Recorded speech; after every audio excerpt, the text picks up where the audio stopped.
Donc, mon exposé portera sur les modes de communication chez les insectes et après une introduction sur la communication en général, je vous parlerai des grandes modalités sensorielles qui sont utilisées par les insectes en essayant de montrer les différences et les points communs avec nos propres systèmes de communication. Ensuite, j'essaierai de relier la richesse des insectes, la diversité d'espèces avec la diversité de leur mode de communication et de mettre justement la communication en perspective par rapport à l'évolution de ces espèces. Et puis enfin, j'essaierai d'évoquer les aspects finalisés, c'est-à-dire comment l'homme peut finalement utiliser les systèmes de communication de l'insecte pour protéger les cultures, par exemple. Donc la communication est un enjeu vital pour toute espèce animale. Une espèce animale est en équilibre avec son milieu. Elle doit rechercher des sites favorables à sa vie. Elle doit rechercher des aliments.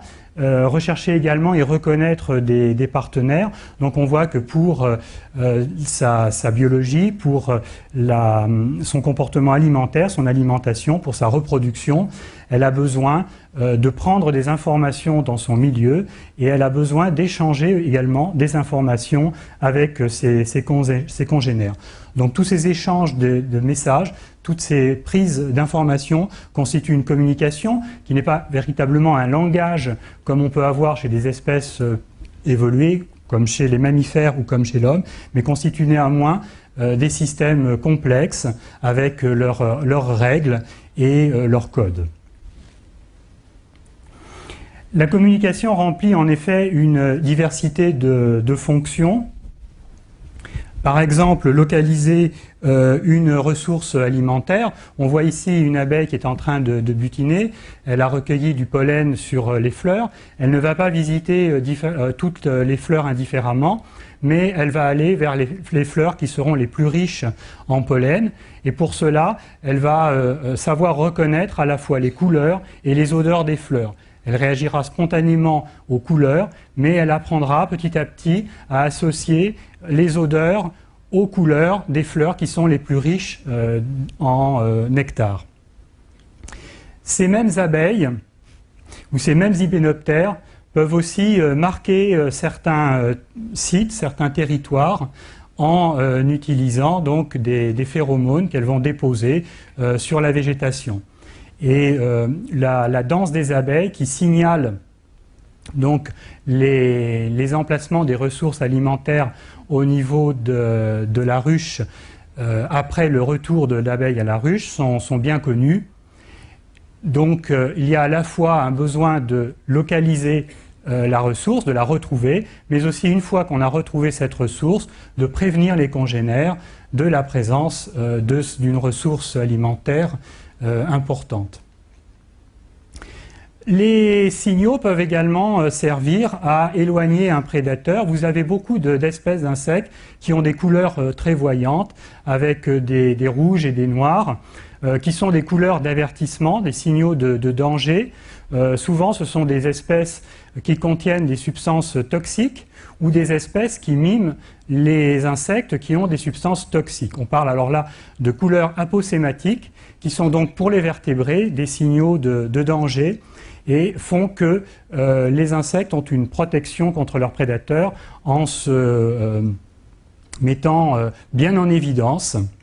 On voit qu'aussi les insectes peuvent se grouper. Ici, on a des punaises adultes qui sont serrées les unes contre les autres. Ici, on a les jeunes punaises qui sont tout autour de l'ooplaque, c'est-à-dire le groupe des œufs qui ont été pondus par la femelle.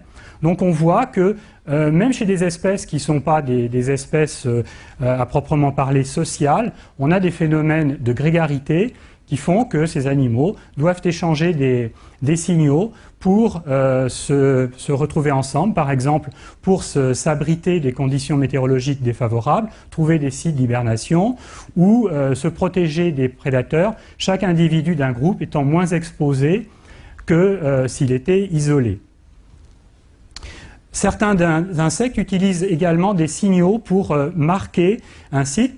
On parle par exemple de signaux épidéictiques dans le cas de phéromones d'oviposition, c'est-à-dire que quand un insecte a déposé un œuf sur un fruit, sur un petit fruit comme une cerise par exemple, qui offre une ressource limitée, il va déposer une trace qui sera évitée, qui sera un signal du fait que la cerise, la ressource a déjà été visitée et exploitée par une femelle et que donc une autre femelle aura intérêt, pour la bonne survie de sa descendance, à éviter ce fruit et à le pondre ailleurs. Donc on a également ce type de signaux chez les moustiques au niveau de la régulation de la ponte.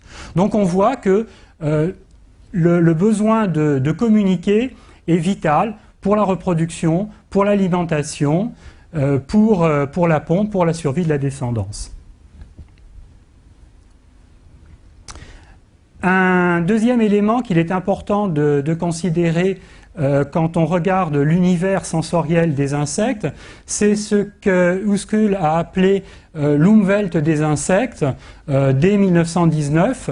Husküll a eu l'intuition donc que en fait le monde d'animaux aussi différents, aussi petits que les insectes n'était pas exactement le même, c'est-à-dire qu'ils utilisaient leurs capacités sensorielles qui peuvent être les modalités sensorielles, les grandes modalités sensorielles sont à peu près les mêmes, vision, audition, communication chimique avec l'olfaction et le goût, sens du toucher, mais les spectres sensoriels ne sont pas les mêmes. Les insectes ne voient pas exactement les mêmes longueurs d'onde, ne détectent pas les mêmes molécules que nous, donc l'univers sensoriel des insectes ne coïncide pas exactement au nôtre. Donc au travers de ces perceptions sensorielles différentes, les insectes vont se faire une représentation propre de l'environnement. C'est-à-dire ils verront par exemple beaucoup les ultraviolets, mais pas les couleurs rouges. Donc les fleurs leur apparaîtront avec des dessins et des couleurs tout à fait différents de ce que nous, on représente.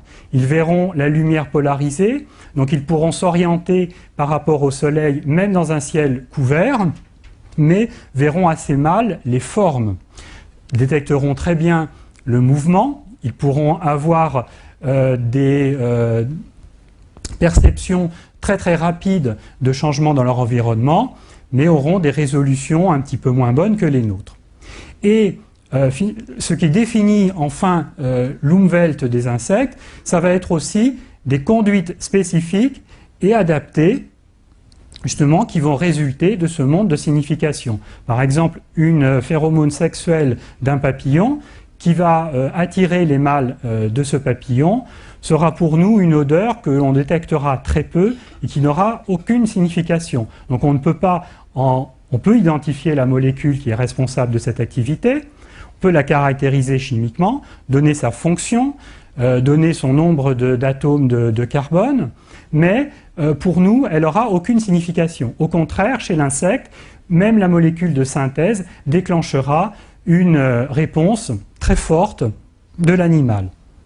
Donc perception sensorielle spécifique, représentation propre de l'environnement, monde de signification et conduite spécifique constituent cette Umwelt des insectes que je vous invite à visiter avec moi.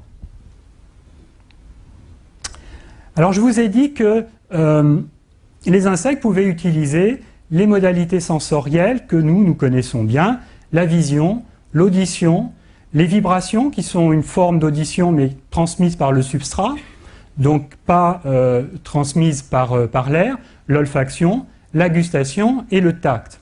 En fait, on a là un choix de bons médias pour communiquer. Et finalement, selon les groupes d'insectes considérés, selon les circonstances, selon leur biologie, selon leur écologie, eh bien c'est tel ou tel média qui va être privilégié. En effet, tous ces médias n'ont pas les mêmes avantages et n'ont pas les mêmes inconvénients. Alors on peut les caractériser par l'espace actif, c'est-à-dire la distance de transmission, jusqu'où le signal émis par un petit insecte peut être perçu, et jusqu'où un signal détecté par un petit insecte qui est au sein de la végétation pourra être détecté. On peut également considérer le coût métabolique d'émission de ce signal. Comment produire un signal avec suffisamment d'énergie. Il y a une dépense d'énergie, donc il y a un coût. Donc ça va également jouer sur l'adaptation par rapport au choix donc, de cette modalité de communication. Tout animal qui émet un signal va s'exposer, donc il y a des risques de prédation, il y a des risques d'être détecté, non pas par exemple par un partenaire, un congénère, mais par un prédateur qui n'a qu'une idée de vous manger. Donc ce n'est pas exactement l'objectif de la communication. Enfin, chaque modalité peut avoir sa cinétique. On peut avoir des signaux qui sont plus ou moins rapides, qui vont s'allumer, s'éteindre plus ou moins rapide. Donc dans un temps donné, vous allez faire passer plus ou moins d'informations dans votre message, et ça peut être important en fonction de la communication. Donc par exemple, si on regarde l'espace actif, on voit que finalement c'est l'olfaction qui va offrir le plus grand espace actif, parce que les molécules odorantes vont être véhiculées par le courant d'air, donc sans dépense pour l'animal, une fois que l'animal aura fait cette dépense de produire le signal, alors que finalement la vision, nous on voit de très loin, mais dans une forêt par exemple, notre vue est immédiatement stoppée par la présence des arbres.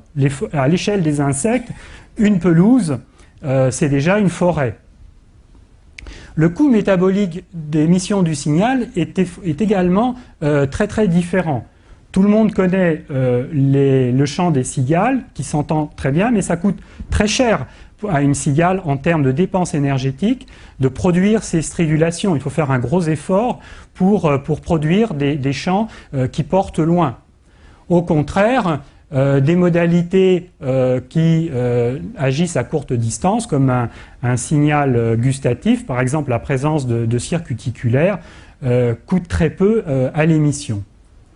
Les risques de prédation sont également très différents.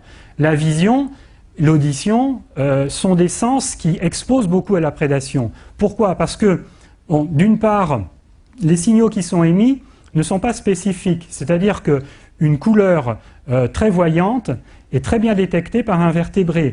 Un mouvement pour présenter cette couleur rend le papillon aussi très visible dans son environnement. Donc un oiseau repérera très facilement un papillon. Par contre, dans le cas de l'olfaction, les signaux sont souvent spécifiques. Je vous parlais de cette phéromone sexuelle qui pour nous ne signifiait rien et que nous ne détections pas. Pour détecter une odeur, il faut avoir effectivement des récepteurs olfactifs. Donc il faut avoir déjà une préadaptation du prédateur par rapport à sa proie qui fait que l'émission de signaux olfactifs est plus discrète. Et souvent, on a émission de signaux odorants par les femelles qui représentent pour l'espèce un investissement reproductif plus important en termes de production de cellules sexuelles que les mâles et qui donc se trouvent protégés en utilisant des modes de signalisation plus discrets. Enfin, la cinétique de transmission est très médiocre dans le cas de l'olfaction. On émet une odeur, mais on n'est pas libre après du contrôle de son devenir dans l'environnement. Alors, ce n'est pas tout à fait vrai parce qu'il peut y avoir des molécules très volatiles, comme les phéromones d'alarme des fourmis par exemple, qui sont émises en réponse à une agression et qui ont un spectre d'action assez faible et qui vont s'évaporer très rapidement. Donc l'excitation qui est provoquée par la libération de cette phéromone d'alarme va s'éteindre rapidement.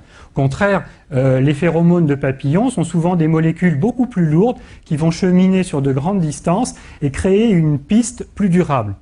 Mais de manière générale, la communication visuelle ou la communication acoustique sont des communications qui offrent des cinétiques de transmission beaucoup plus rapides.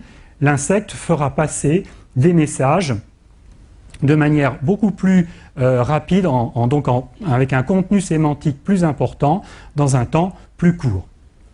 Donc vous voyez que finalement, le fait qu'on va repérer très facilement des espèces qui vont communiquer de manière acoustique. Bon, on pense immédiatement aux cigales, à tous les orthoptères, aux grillons, aux sauterelles. Des espèces qui vont communiquer plutôt par la vision, on pense aux papillons diurnes.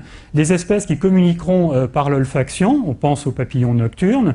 Ça va dépendre évidemment du milieu écologique et de ces contraintes qui sont opposées au choix du bon média. Alors je voudrais maintenant faire un bref aperçu de chacune de ces modalités sensorielles, sans entrer dans les détails des mécanismes, mais en essayant de vous donner une idée des particularités et des différences. Bon, ceci est un œil d'insecte qui est photographié au microscope électronique à balayage, et on voit immédiatement la différence avec un œil de vertébré qui apparaît. Donc l'œil de vertébré apparaît avec une surface homogène. Là, on voit très bien que cet œil est composé de petites unités, unités fonctionnelles qu'on appelle des omatidies. Et chacune de ces omatidies est un petit œil en miniature avec un dispositif optique, un mini cristallin à sa surface, des pigments pour refléter, amplifier donc la lumière qui va pénétrer à l'intérieur de ces omatidies et des cellules visuelles. On voit immédiatement qu'avec un œil comme celui-ci, qui ressemble plus au capteur numérique d'un appareil photo numérique, on va avoir une vision assez différente de la vision des vertébrés. En effet, les insectes vont être capables de détecter des mouvements. Il suffit d'essayer d'attraper une mouche pour voir qu'immédiatement la moindre approche, la moindre ombre est détectée très rapidement. On a des espèces aussi prédatrices comme les menthes religieuses qui sont très habiles à détecter donc le moindre moucheron qui passe à proximité. Mais elles auront une vision des formes beaucoup plus médiocre. Elles auront du mal à avoir une image qui se formera et à être capable, comme l'homme, de discriminer par exemple des visages qui se ressemblent énormément. Pour revenir à l'aspect mouvement, un insecte qui regarde un film, il le voit comme une projection de diapositive, d'image fixe, puisque sa fréquence de fusion n'est pas atteinte. Donc n'essayez pas de montrer des films à votre mouche préférée, elle dira mais c'est de la photographie, c'est pas du cinéma.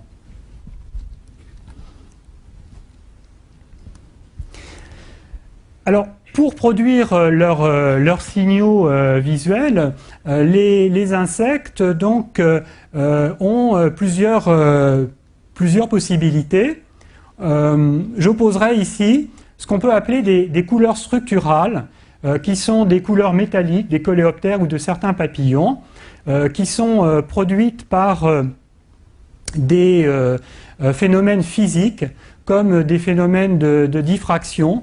On voit ici la structure des écailles du papillon, et on voit que la surface de ces écailles n'est pas lisse, mais elle présente des stries, et que donc ces stries forment des réseaux qui sont capables de diffracter la lumière en différentes longueurs d'onde, ce qui explique ces couleurs métalliques brillantes qui font de certains scarabées de véritables petits bijoux.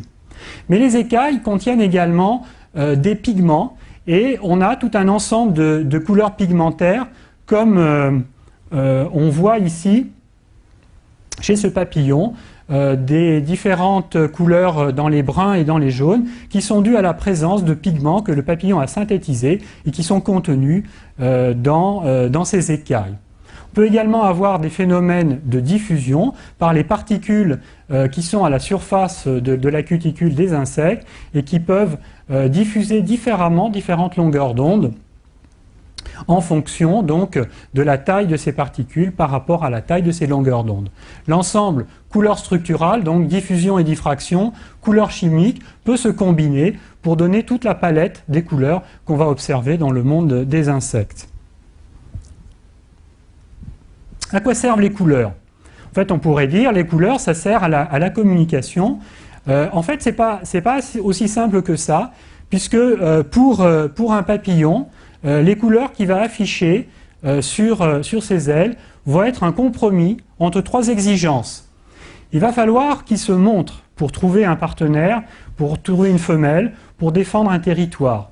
Donc il va avoir des couleurs assez brillantes qu'il va montrer au cours d'une danse au soleil, au cours d'un vol. Mais il faut aussi qu'ils vivent suffisamment longtemps pour pouvoir se reproduire. Donc il ne faut pas qu'ils soient trop visibles pour un prédateur.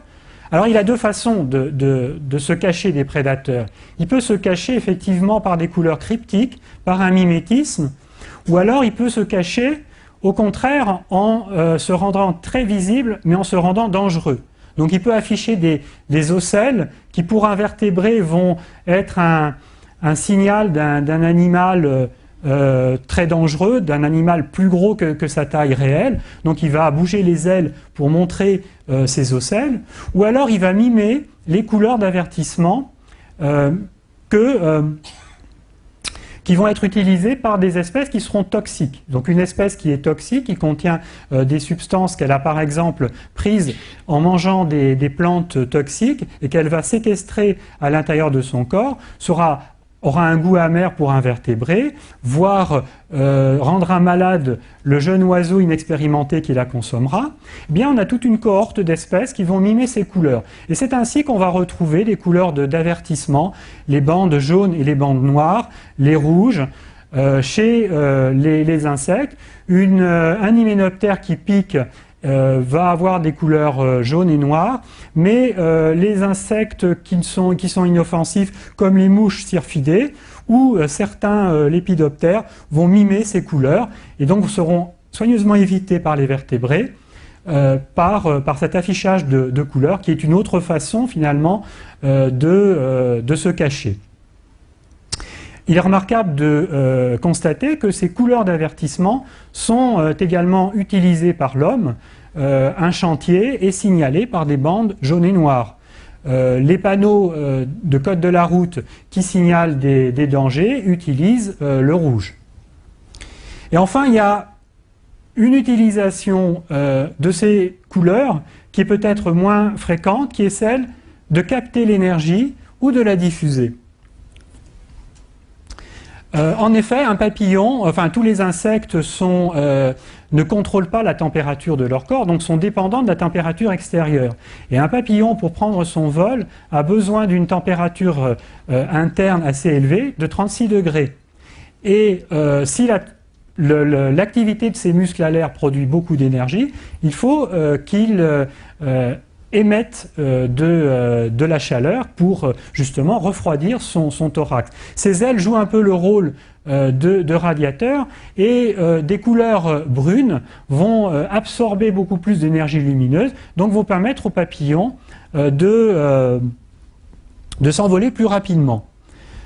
Donc on voit que finalement tout système de communication, là je vous parle de la vision, mais finalement tout système de communication est un compromis évolutif entre des exigences qui sont absolument impératives et qu'un animal dont le corps est quand même relativement petit, qui a une vie assez courte, doit combiner de la façon la plus harmonieuse, la plus équilibrée possible pour arriver à cet équilibre qui permet à l'espèce de survivre et de se développer.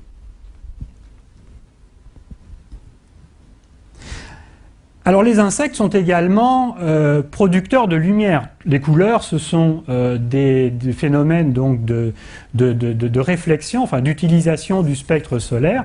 Bon, pour les espèces nocturnes, ils sont capables de produire la lumière. Tout le monde connaît les vers luisants. Bon, là, c'est une photo de vers luisants de jour, malheureusement, mais ça montre mieux le dimorphisme sexuel entre la femelle qui est aptère et qui a un gros abdomen et le mâle qui, lui, vole. Il y a souvent une dissymétrie dans les sexes des insectes sont séparés, et il y a souvent une dissymétrie dans la taille, dans la forme et dans le système de communication. On a le papillon de nuit qui émet la femelle émet l'odeur, le mâle y répond. Beaucoup de verre luisant, c'est la femelle qui émet la couleur, les signaux lumineux, et le mâle qui est attiré, qui y répond.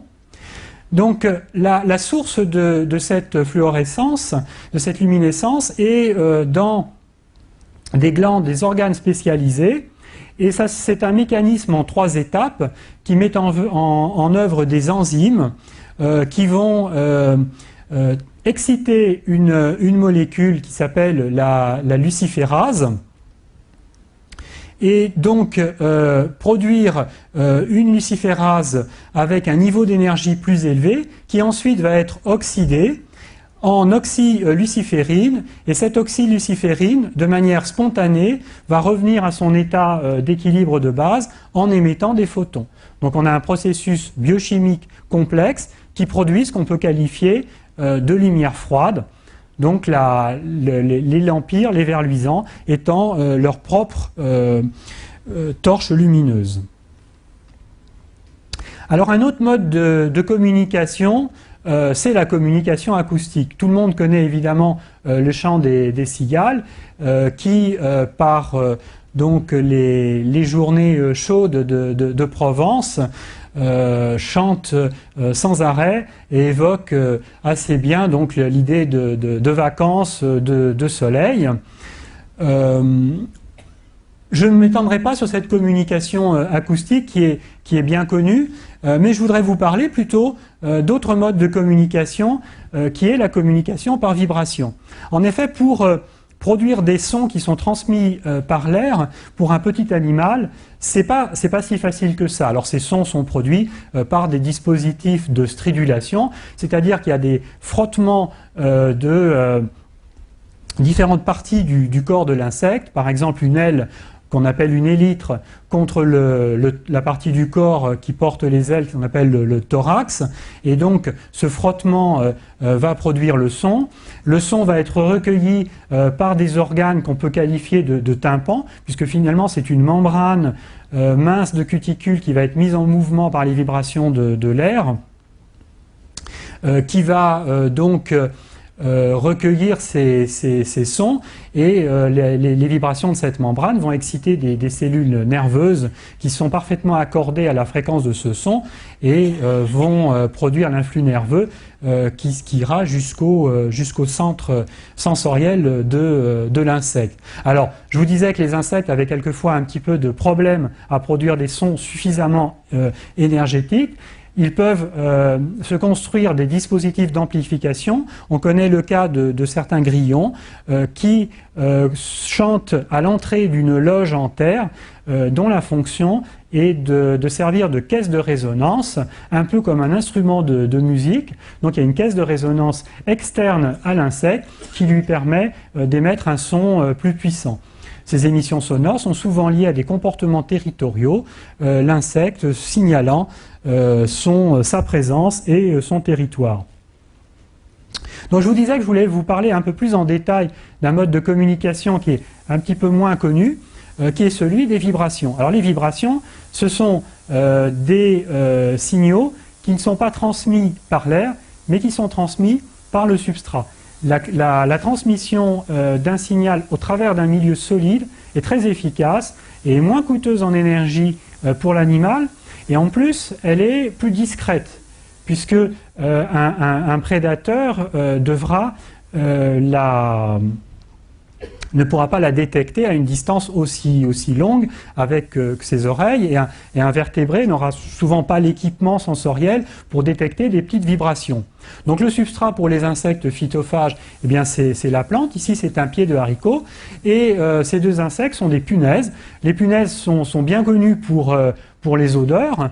Tout le monde connaît les sécrétions défensives et les odeurs un petit peu nauséabondes de ces punaises, mais elles communiquent. Donc j'ai essayé de vous les faire écouter.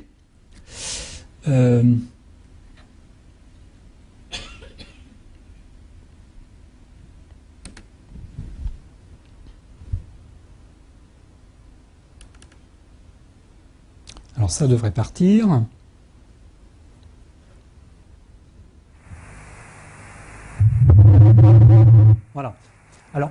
ici on a donc une espèce qui s'appelle Nesara viridula, qui est une espèce qui vit dans le sud de la France, mais qui est une espèce cosmopolite. Et vous avez là la femelle qui est en train d'émettre un chant en faisant vibrer son abdomen. Les vibrations se transmettent par l'intermédiaire des pattes sur la plante, tout au long de la plante, dans les tissus du végétal, tout au long du pétiole et de la tige. Et l'autre individu est un mâle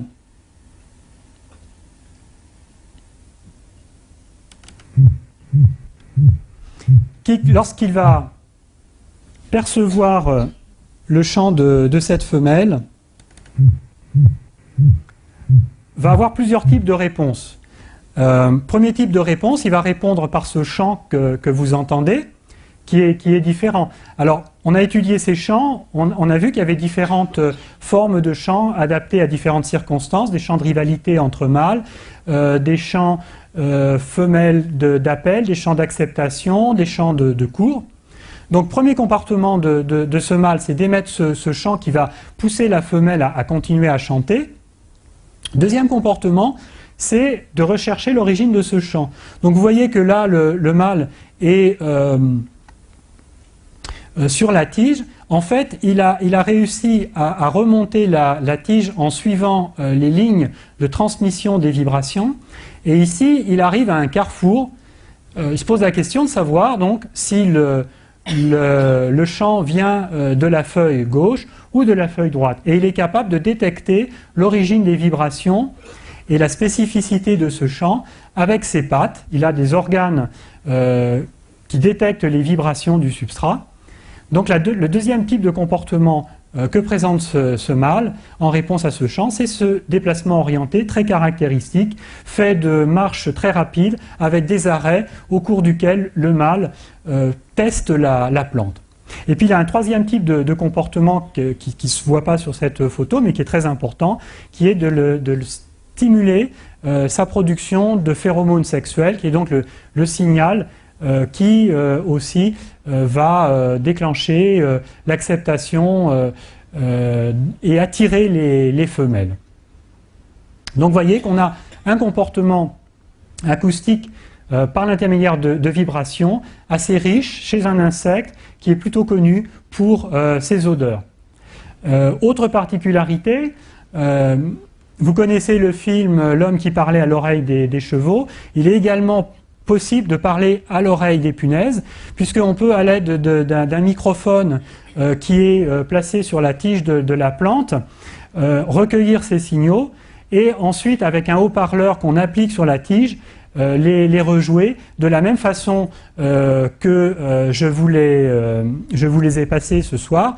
Donc vous n'avez pas réagi, vous avez trouvé bon ça vaut pas un opéra, mais pour un mâle, immédiatement il va se diriger vers la partie de la plante sur laquelle on aura appliqué notre stimulation et il ne se trompera pas, il ira vers le signal qui est émis par sa propre femelle.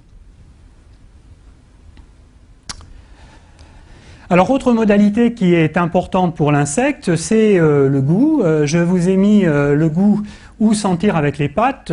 Bon, c'est pas très bien vu quand on élève ses enfants. Bon, ils aiment bien, quand ils sont tout petits, mettre les mains dans leurs aliments, les malaxer. En général, on ne laisse pas faire. Pour les insectes, c'est tout à fait socialement acceptable. Et les insectes ont des sensibilles gustatives un petit peu partout sur leur corps.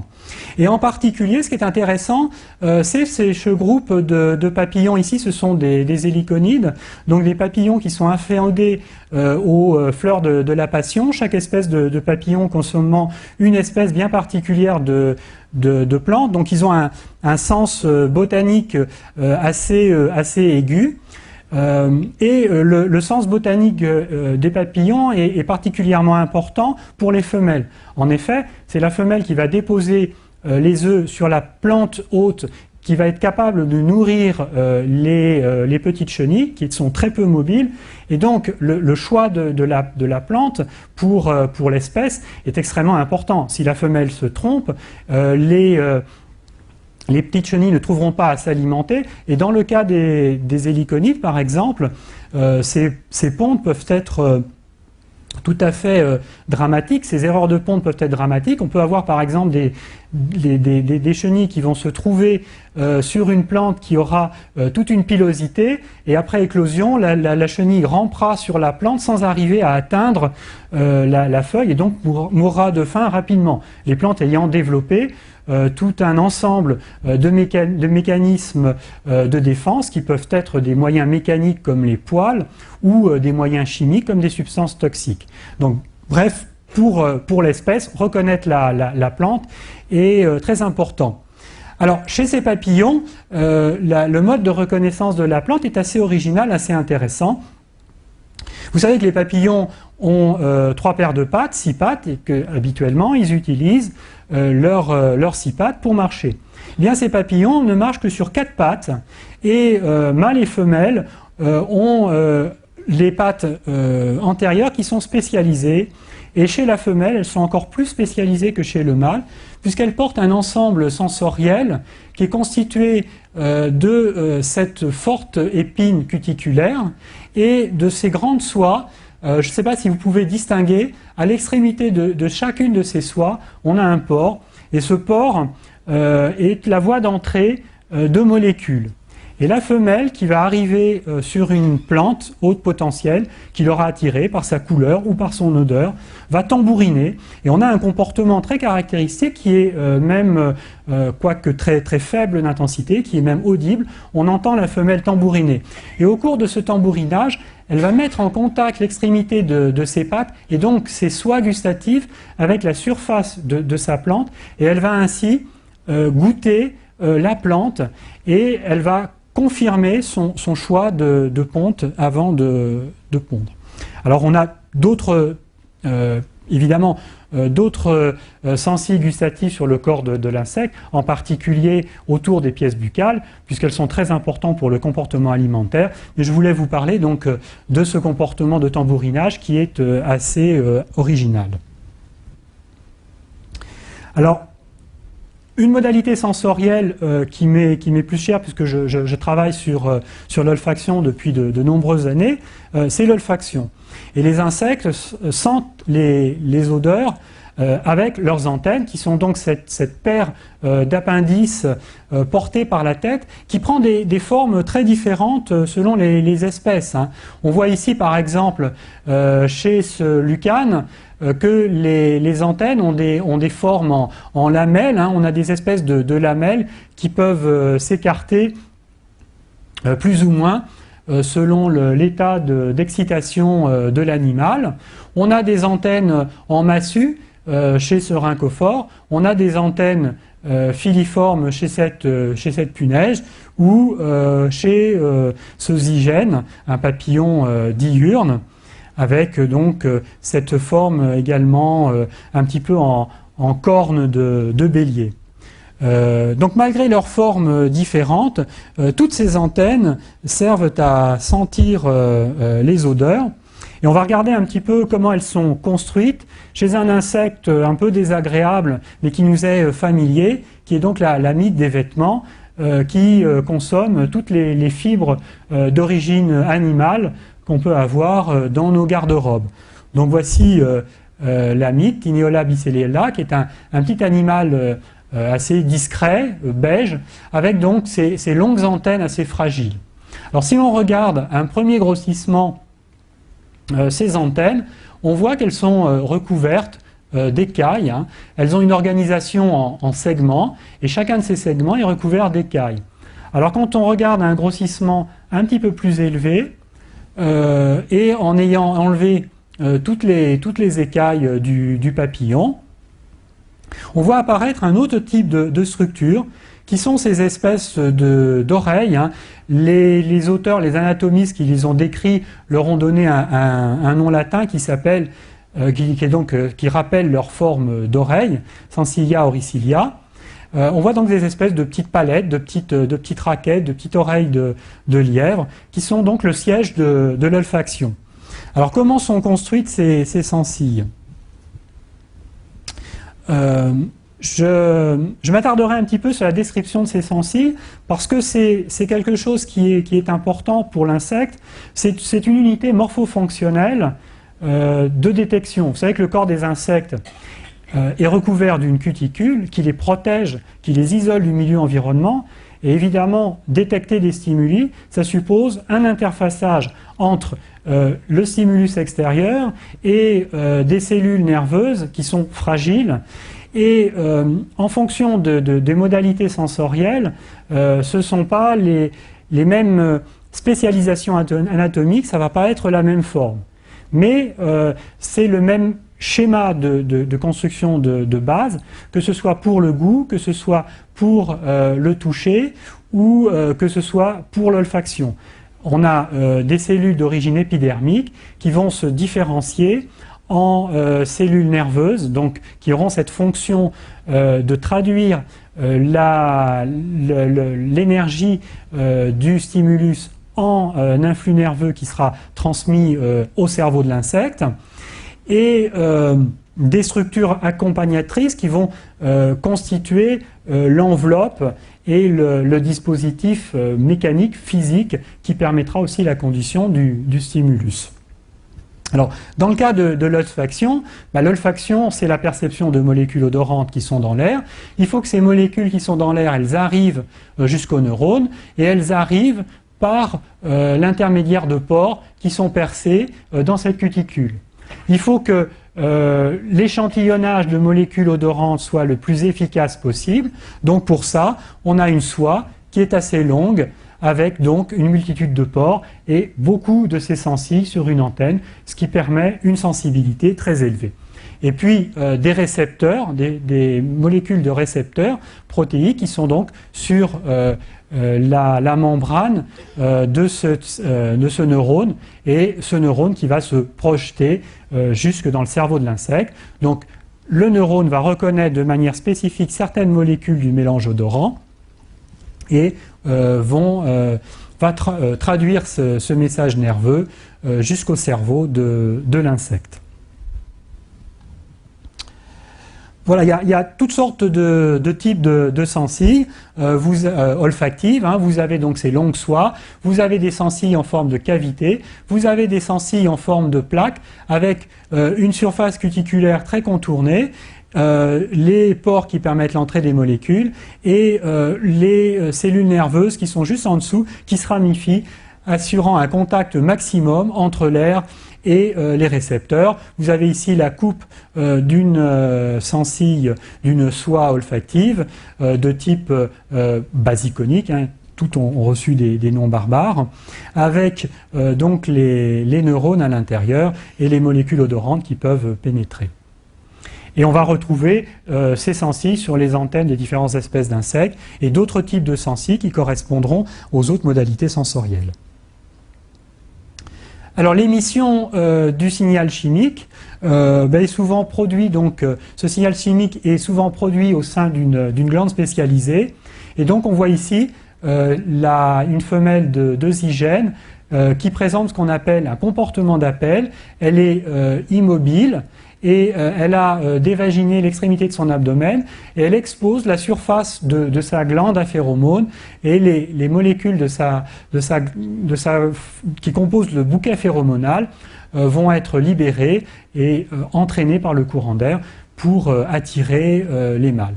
Et la biosynthèse et l'émission de cette phéromone est contrôlée par des neurohormones qui sont libérés à des périodes particulières donc, de la journée.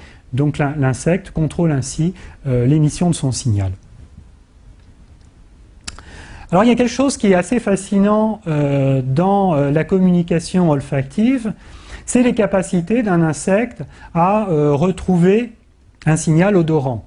Et je pense qu'on a un petit peu du mal à savoir, à réaliser ce qu'est physiquement une odeur, une trace chimique. Chacun d'entre nous a fait l'expérience de suivre une trace chimique, une odeur, par exemple l'odeur de croissant frais ou l'odeur d'un repas. Donc on sait que ce sont des molécules en mélange qui sont dans l'air, mais physiquement on a du mal à se représenter ce que c'est. Et du coup on a un peu du mal à comprendre comment un papillon va pouvoir remonter un courant d'air pour retrouver une femelle par exemple ou une plante. En fait, la trace chimique qui est laissée par une source odorante dans l'air n'est pas un panache continu avec un gradient de concentration qui s'établirait, c'est-à-dire que l'animal serait dans un bain d'odeur un peu continu et il n'aurait qu'à remonter ce flux en allant vers des concentrations de plus en plus élevées, et cette augmentation de concentration lui indiquerait qu'il approche de la source. En fait, l'odeur apparaît par petits paquets qui sont de plus en plus espacés. Vous voyez que l'espace augmente entre ces paquets d'odeur, et qui sont de plus en plus diffus, c'est-à-dire que la concentration à l'intérieur de ces paquets diminue, et l'animal va rencontrer donc en remontant, il va faire l'expérience d'avoir des paquets de plus en plus rapprochés, de plus en plus brefs et de plus en plus concentrés. Et c'est ce signal qui va lui fournir l'indication qu'il est sur la bonne voie, qu'il s'approche. Mais en même temps, le courant d'air n'est pas stable. Le courant d'air est très stable et très instable, varie, ce qui veut dire que la trace chimique, vous voyez, va décrire des méandres. Et si l'animal remontait le courant d'air à un instant donné, il passerait à côté. Donc en fait, l'animal va être capable d'apprécier la perte du signal olfactif. Donc il va voler relativement droit quand il sera dans le signal odorant, et quand il ne le percevra plus, il décrivera des méandres qui le ramèneront à la trace, et il se recalera sur la trace. Et ainsi de suite, ces méandres deviendront de plus en plus serrés, jusqu'à ce qu'il localise très précisément une source ponctuelle d'odeur, comme sa propre femelle. Donc ce mécanisme qui s'appelle la chimio-anémotaxie parce que c'est une orientation taxi par rapport à un courant d'air anémo déclenché par un signal olfactif, donc des molécules chimio. Alors je voudrais maintenant aborder une autre partie de mon exposé, qui est d'essayer de mettre en perspective la communication chez les insectes et les phénomènes d'évolution chez ces insectes. Vous savez que les insectes, c'est un phylum qui est particulièrement riche, qui comporte le plus grand nombre d'espèces du règne animal. Et donc on peut un peu s'étonner de cette diversité, à quoi elle correspond et à quoi elle est due. Qui dit diversité des espèces, dit définition de l'espèce, la définition biologique de l'espèce, c'est l'isolement reproducteur, c'est-à-dire c'est la capacité pour des individus de se reconnaître comme étant des partenaires de reproduction acceptables et donc avec lequel l'accouplement donnera une descendance viable. Donc l'animal qui s'investira dans ce comportement aura une chance de transmettre ses gènes. Mais également à l'intérieur d'une espèce, il peut y avoir des individus qui sont des plus ou moins bons plants, entre guillemets. Donc avant de s'accoupler, la femelle et le mâle doivent se poser la question de savoir est-ce que c'est le bon partenaire et aurons-nous la descendance la plus nombreuse possible. Et cette information va être véhiculée par la communication sexuelle. Alors, la communication chez les insectes est beaucoup plus riche, hein, on a des insectes sociaux, on a des communications qui ne sont pas liées directement à la reproduction, mais la communication sexuelle justement par sa position au cœur des phénomènes évolutifs et en tant également que mécanisme de cette évolution, est particulièrement intéressante à aborder. Alors, le problème qui se pose, c'est que l'homme a décrit des espèces. Et il a dit, les espèces, c'est les individus qui se reproduisent entre eux et qui ne se reproduisent pas avec les autres individus. Et il faut donc qu'ils se reconnaissent et qu'ils évitent les individus d'autres espèces. Donc, on a décrit un ensemble de systèmes de communication qui permettaient d'éviter les accouplements entre espèces qui souvent sont des pertes d'investissement reproductif parce que donnent des individus stériles. Et on a parlé d'isolement reproductif, c'est-à-dire de mécanismes qui ont évolué pour justement permettre cet isolement entre les espèces. Et puis cette notion a un peu choqué certains évolutionnistes qui se sont dit mais bon, l'homme a créé les espèces, enfin tout au moins la notion d'espèce, mais les êtres vivants n'en sont pas forcément conscients. Donc finalement, ce qui est beaucoup plus important pour l'espèce, c'est d'avoir un dispositif qui permet de se reconnaître le plus efficacement possible, de façon que la reproduction, le fait de localiser, de retrouver un partenaire, et le bon partenaire à la fois appartenant à l'espèce, mais à l'intérieur de l'espèce, le partenaire le plus compétent, soit le plus efficace possible. Et ça donne ce qu'on appelle des signaux de reconnaissance spécifiques qui peuvent être un ensemble de mécanismes de communication. Donc là, on revient à notre punaise verte Neisara viridula, mais cette fois en présentant un schéma qui retrace complètement l'ensemble de ce signal de communication. Vous avez ici le mâle qui émet une phéromone sexuelle qui va attirer la femelle qui pourra être sur une autre plante. Et donc la femelle va, en volant ou en marchant, à venir au contact, enfin à proximité du mâle. Voilà. Donc le mâle et la femelle vont se retrouver sur la même plante. Mais bon, finalement, dans une perspective de guerre des sexes, c'est jamais très très bon pour la femelle de faire tout le chemin. Il vaut mieux qu'elle se laisse un peu désirer et qu'elle oblige le mâle à la localiser, la retrouver. Et donc, dans une zone de phéromones assez intense, la femelle va produire les chants vibrés que je vous faisais écouter tout à l'heure, et le mâle va lui répondre par ces chants et en s'orientant. Dans le même temps, cette stimulation du mâle va l'amener à augmenter sa production de phéromones et la femelle continuera à chanter et le mâle, arrivé près de la femelle, acceptera le mâle. Donc on voit que ce processus de rencontre des sexes fait intervenir un ensemble de signaux qui chacun présente un degré de spécificité et dont l'ensemble va constituer le système de reconnaissance spécifique chez ces espèces. D'autres espèces de punaises qui appartiennent au même groupe des pentatomides vont émettre des chants, mais pas les mêmes, des odeurs, des phéromones, mais pas les mêmes. Quelquefois, il pourra y avoir confusion ponctuelle d'un signal, mais pas de tout l'ensemble de signal. Il pourra y avoir émission du même signal, mais pas en même temps.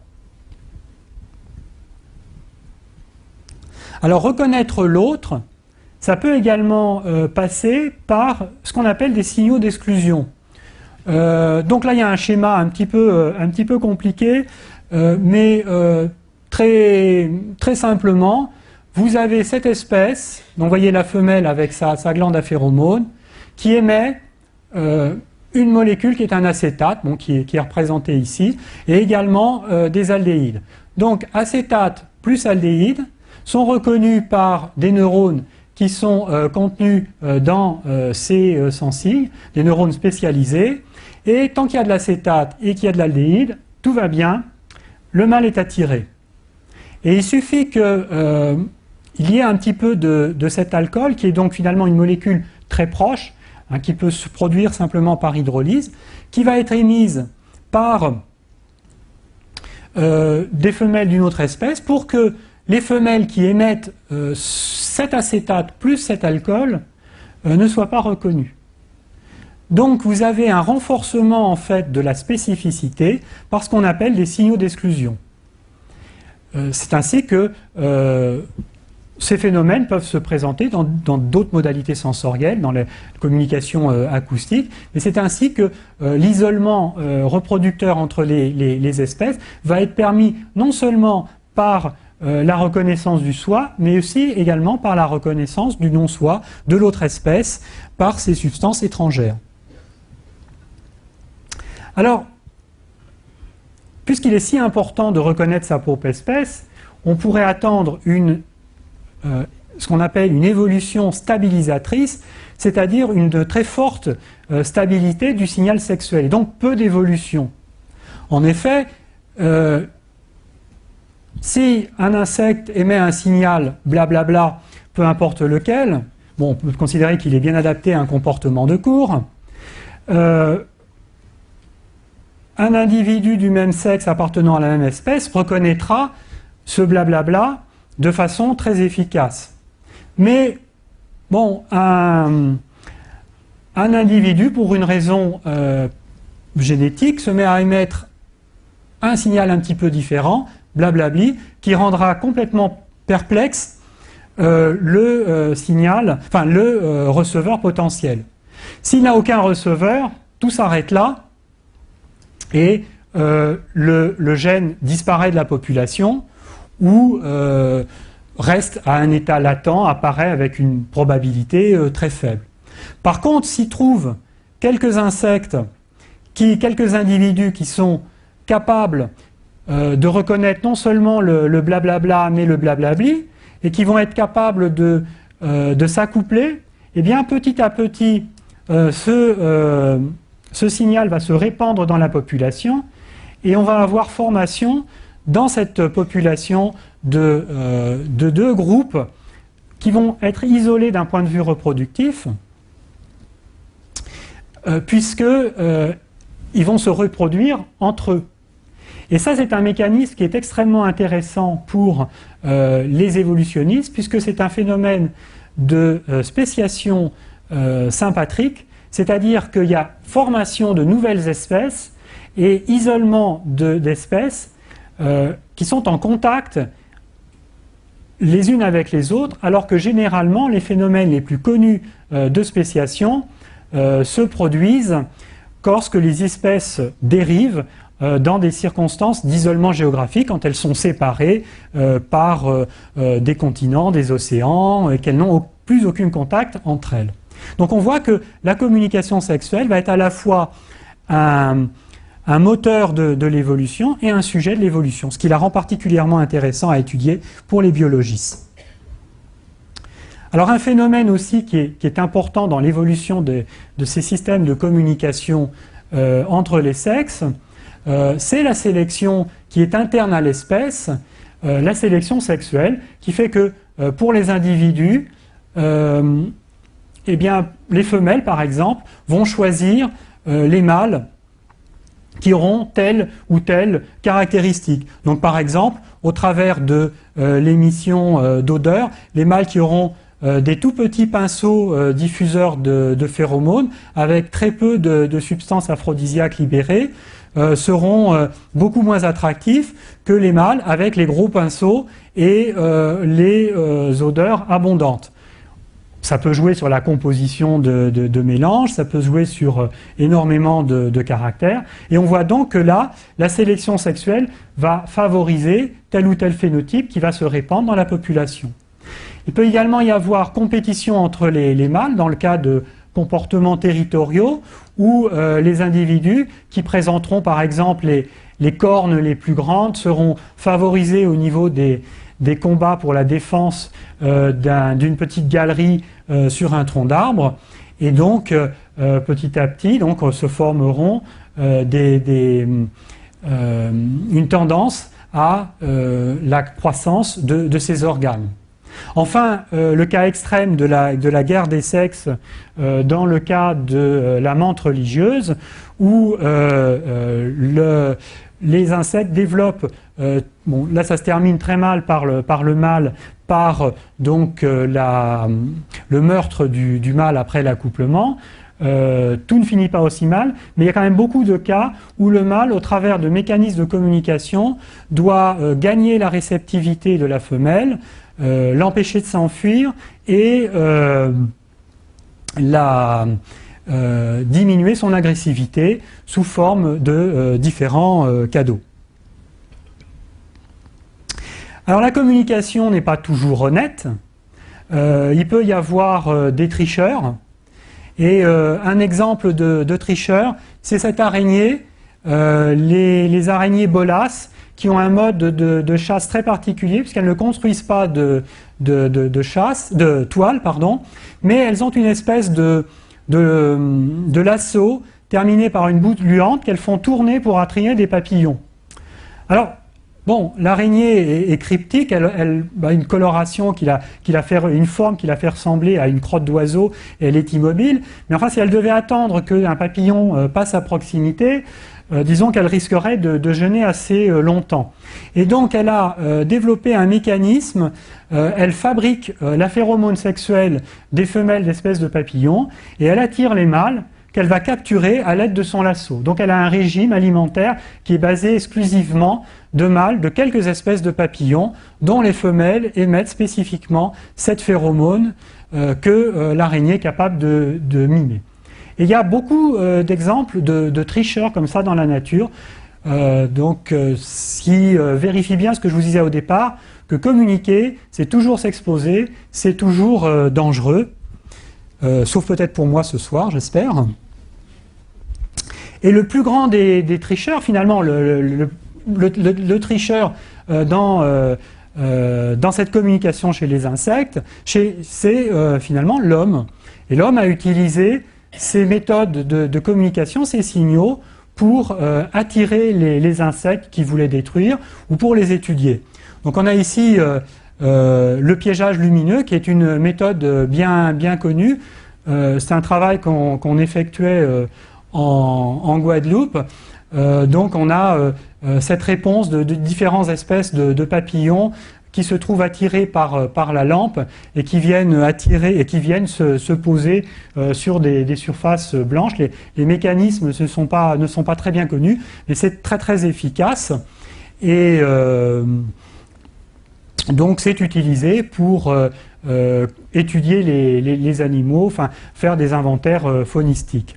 À des applications agronomiques, on a développé d'autres méthodes qui utilisent des attractifs plus spécifiques qui sont basés sur les phéromones. Donc on a ce système de piège qui contient donc, alors ici c'était pour le besoin d'une expérimentation, on avait donc une cagette qui contenait des femelles et on voit toute la population de mâles qui est attirée, qui vient en vol se poser. D'un point de vue pratique, après, on est capable de synthétiser l'attractif et d'attirer les mâles qui sont englués et ainsi de pouvoir les dénombrer pour lancer des avertissements agricoles. C'est un peu ce qu'on appelle notre baromètre, notre thermomètre. On place un piège dans un champ, on va ainsi capturer les papillons, on pourra construire une courbe de vol et on pourra prédire l'apparition d'un ravageur spécifique.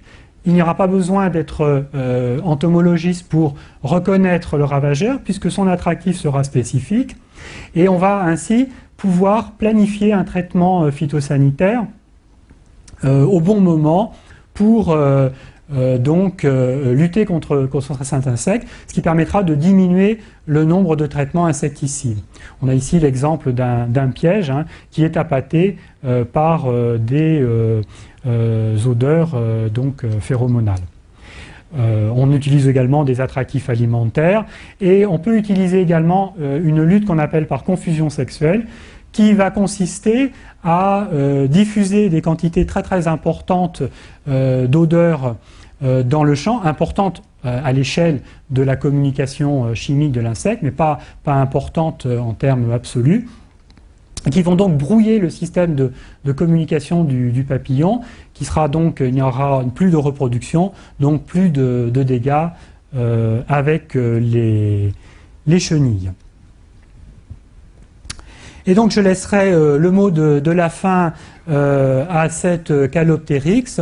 J'espère que j'ai pu vous montrer que cette étude de la communication chez les insectes était particulièrement intéressante, à la fois pour ses enjeux finalisés, les possibilités qu'elle offrait pour lutter contre les insectes par des méthodes alternatives, mais aussi par les perspectives d'études de mécanismes évolutifs, la compréhension de ces phénomènes d'évolution, de divergence de signaux de communication qui sont finalement pas sans rappeler la tour de Babel et la richesse des dialectes chez les oiseaux ou des langues chez l'espèce humaine, même à l'intérieur de populations assez proches comme les populations de vallées, de montagnes.